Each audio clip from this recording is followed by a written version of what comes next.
Hey guys, welcome back to another Vanguard video. Today we're here talking about the Liael Draconis and Nannaclir cards that we got from the Friday episode. There's actually not too much to talk about, but I'll probably yap for a bit. There's only really two cards for each Vanguard. So first off, we have Knight of Severance Selivant. So auto, when it's bound by the ability of your Vanguard with Liael in its card name during your turn, you cost soulblast 1, call this card to a back row rearguard circle, and at the end of turn, bind this unit. That's really important because you do want more cards in bind in order to have the PG effect to return 2 cards for the OG Liael Immorta, basically for the cost, and then continuous rearguard circle. If you have a greater Vanguard with Liael in its card name, this unit gets boost. So very simple card. I was pretty overwhelmed about it at first because I hadn't actually seen the episode until later in the week. I actually wasn't able to watch it on the Friday, but it's actually a pretty good card after thinking about it a lot more. I did see the episode, so I thought it was like kind of making a board kind of similar to like the Youthberg card, but actually it's just pretty straightforward. It's just a card you can easily slam turn 2. You don't mind if it dies because you can just bind from drop with Liael Draconis' E4, bind a normal unit from rearguard circle or drop skill effect. And if you do bind it during the battle phase, of course you'll soulblast 1 and then call to a back row rearguard circle, so you'll have that 10k boost. And it is really nice because your Vanguard doesn't actually gain any additional power from the Almov, from the card that basically gives plus 5k to your front row rears. It's front row rears, not units. So this is really nice to kind of, hit over defensives, make a column. 10k boost is really good, or 10k boost behind Van to make, 23, 33, bigger numbers, etc. So really solid card. Honestly, very simple, very straightforward effect. It's also really nice because, if you do on attack with Liael Draconis' skill and bind this, you have the effect. Thank goodness that text was updated from a while ago. It's been a while since Liael Draconis got revealed, but again, you can search your deck for up to 1 card with the same card name as any card in your bind zone, called to rearguard circle shuffle, so you can bind this and call Gab or, any of the other grade 2 beaters that are good in your deck. I don't know if you do want Sequence Wizard with that. I know some GP players and people are pretty insistent on not playing Sequence Wizard for the extra soul because they don't really like it in the early game, and it does burn a CB, but I do think your soul will be really low with Liael Draconis, so it's kind of hard to say. At the same time, you also have some decent early game cards in Dissection Angel, Sergeion, and of course the Nebulite Order that we do not know what in the world we are getting in English. But yeah, I think Liael Draconis is looking a lot better with this. You have basically a grade 2 turn 2 card you don't mind slamming down, and if it goes away, it goes away. It is what it is. You'll come back and spawn it in back row rearguard circle basically for soulblast 1 turn 3.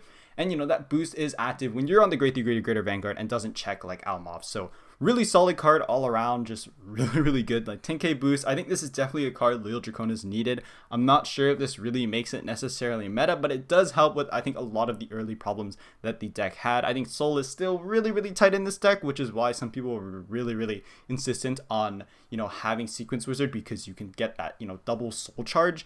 But I do think their space is really tight. In English, less so, because we don't have the 4 obvious Nebula Knight Order, as mentioned before. But, Dissection Angel is still really good. Of course, you're playing for Sergeion for the effect. And so, yeah, I think Liael Draconis looks a lot better than before with this 10k boost. I think your turn 3 is a lot more solid. You hit over defenses a lot easier. You have a card that is basically a reoccurring booster. And, of course, you can always easily shuffle cards back from your bind back to deck with your many skills. Usually, it's the Immorta PG effect. But, yeah.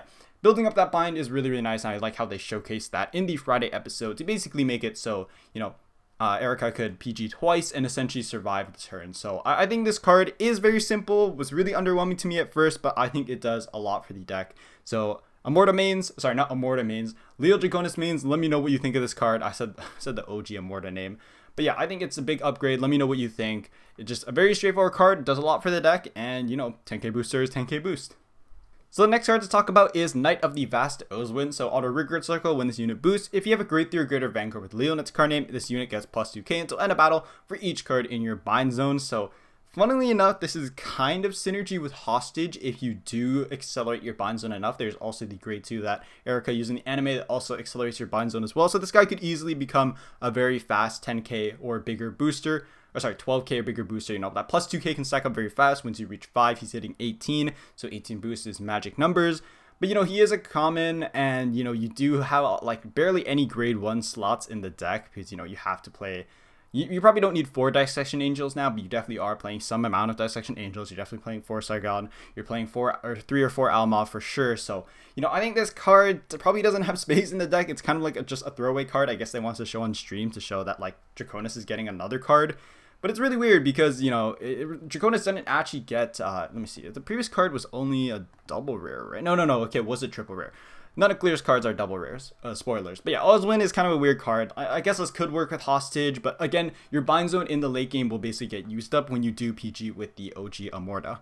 Alright, so next up are the Nannaclir cards, and they're pretty straightforward, kind of a bit strange. So we have One Who Arrived at Paradise, Bellnoir, so continues Rearguard Circle. If your world is straight guarding, it gets power +5, and of course it could also get that +5 pump when called off Nannaclir, because for those who don't know, Nannaclir gives that +5 to, units that you call off this skill that have the One Who Arrived at Paradise in its card name.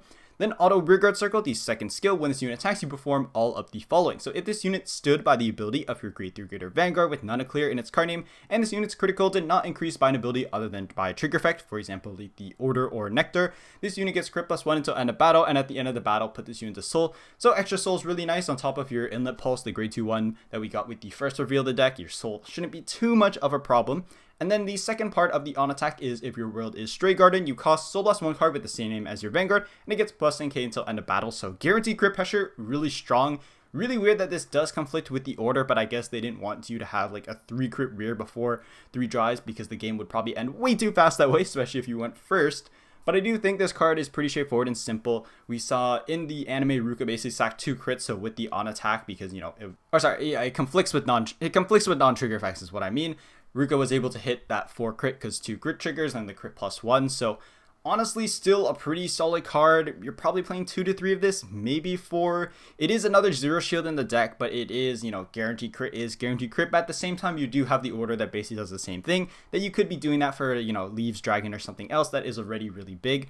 And then, the Soul Blast 1 card with the same as your Vanguard, basically you have to wait until Persona Ride turn, but the Ride line does set it up, because for the Road Upon skill, you can shove a card from drop into Soul. So if you do see 2 Persona Rides, and you don't think the game is going to last for that long, and you want to get rid of 1, well, you pitch that, shove it to Soul turn 3, and this thing's, +10k, 2 crit, so it's already reaching, 23, 28, stack that with any other effects, such as the new card we're going to look at next, you're already reaching pretty decent numbers, basically magic numbers, asking for a lot of cards out of your hand with 2 crit, and, that is before the 3 drives. But yeah, really weird, it conflicts with the order, but I understand why they did that, because they don't want you getting, 3 crit rear going first, just absolutely crazy stuff. We know that guaranteed rear crits on restand is really strong, just look at Heart Luru, Ava, so there's no way this card is bad. You're definitely going to run a few of it, especially because, again, you can easily call it off Nannaclir skill or call it back from drop off the order. But yeah, honestly, very simple effect, really good. You're getting power guaranteed crit on a Vanguard that does 3 drives, pretty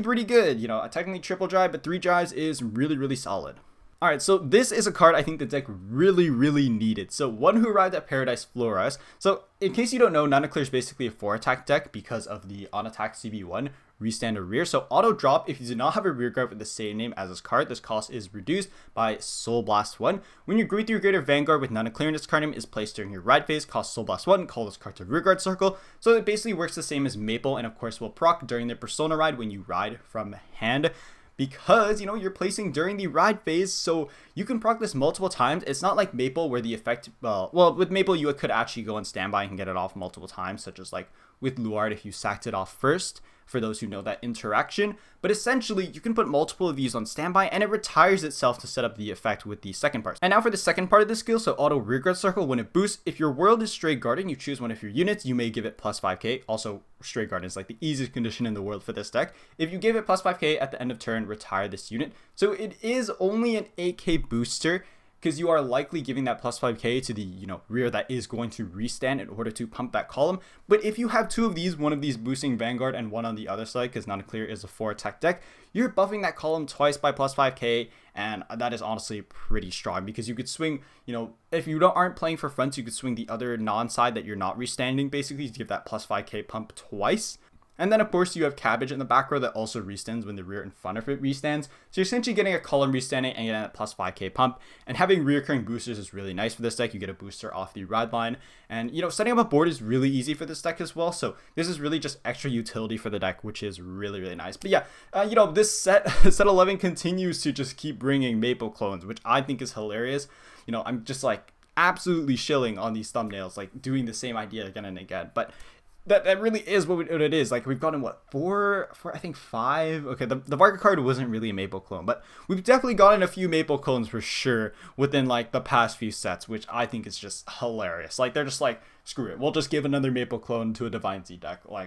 you know, whatever. But yeah, it's really nice that multiple of these can go on standby. You'll basically never not have boosters as long as you have enough soul. You know, you have the old grade 2 inlet pulse, you know, you have new Bellnoir shoving itself to soul, so I don't think soul will be too much of an issue. I think you might have to cut Tide Pod Dragon. So a friend gave me a sample list. So in this list, the grade 1 Maple is essentially Florus, and the grade 3 Glitter is the Bellnoir, the new grade 3. So I think in this kind of list, the deck still looks really clunky, I'll be honest. But, you know, the deck at least looks a little bit more cohesive now. It's still a 4-tech deck, you know, getting that crit pressure and, you know, triple drive, the usual. But I think Florus definitely helps to make sure that you always have boosters, especially in retire matchups. It's not like making your board was hard before, but basically it ensures that your board is set up and then you get that guaranteed giant beater with the guaranteed crit from the Paradise Order. So I think this card is a pretty big upgrade for the deck. I think arguably it's as good as the other double rare. Weird that Nannaclir got 2 double rares and not a triple rare, but you know, there's only so much space in the set. So I think overall, you know, set 11 is looking really exciting. I think these cards definitely make these decks probably maybe around tier 2-ish. I don't think any of them are necessarily becoming meta, but we do have to see if there's a ban list. So for those who don't know, there's actually an autumn presentation, technically tomorrow, my time at 6 a.m. EDT, but for you it's probably like in the, I don't know, I'm assuming your NA time, but you know, for the non-NA times it's basically in the evening for you, which is usually when JP does their, you know, usual presentation time. But yeah, I think overall, looking at set 11, there's still the reveals for Draj and Rezael, which I'm very excited for. We will see them used in the Friday episode. But I think set 11 looks really interesting in terms of just not necessarily power creeping everything, but kind of making everything up to another level. Basically fixing what like the first wave of support was supposed to be, which is a pattern you'll see for a lot of Vanguard decks, unfortunately. But yeah, Liael Draconis and Nannaclir honestly look a lot better after these reveals. I don't think they're necessarily going to become meta, but they're definitely way more playable than they were before. At least Draconis is. You know, still not having the Nebula Knight Order hurts, but like I'm not going to complain about that because we have no clue when that will come. Hopefully as a box topper or something, but you know, I'm kind of rambling there about that. I think Leonor looks really good. I think Prison also looks good as well. I'm not too sure how good Prison is in this meta because there is a lot of early aggro, so it's kind of hard to say. Like, yes, you can damage Elf Knights, but then you're so behind at that point that it's just really hard to come back, and Elf Knights has so much early game pressure.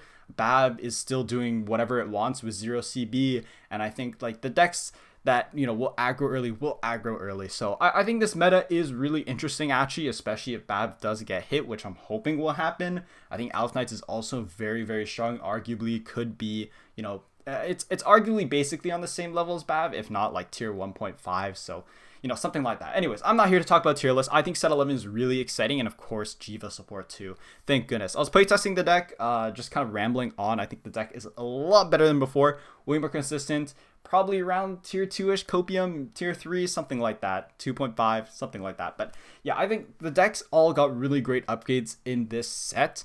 I do really want to see the Draj and Rezo cards because I think that will definitely change things a lot. I think Draj is kind of underrated, but I'm biased because I know someone that plays the deck way too much.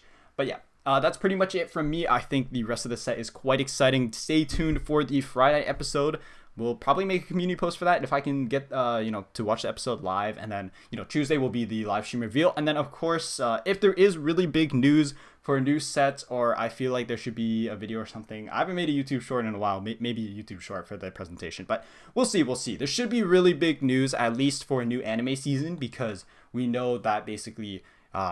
well, we don't know for sure, but we saw a new DZ character. So there will probably be a new announcement for the DZ anime after this, as well as brand new sets. And apparently they are getting a collab as well, because we know in JP, the set 11 collab cards are getting their own live stream as well. So that's really exciting. We should get really cool news for Vanguard, or at least something new. I'm hoping for a ban list that hopefully hits Bab again. I mean, I think if Bab gets hit again, it'll still be fine. Like, it's still a very playable deck nonetheless. But yeah, that's pretty much my thoughts. If there is some really exciting news that I feel like there should be a news video, then I will make one probably either on the day of, so Wednesday basically tomorrow, or Thursday, something like that. And I also want to work on some beginner videos as well. But yeah, thank you guys so much for listening to my rambling. Do let me know what you think of set 11 of these reveals. I don't know how I yapped so long. There was literally only 4 cards to talk about, but I do think they are quite nice for the consistency of the deck, or at least raising their power level a little bit. I think that grade 2 does help make Liael Draconis feel a lot less awkward. But yeah, that's pretty much it from the rambling of me. Thank you guys so much for watching, and I'll see you in another Vanguard video.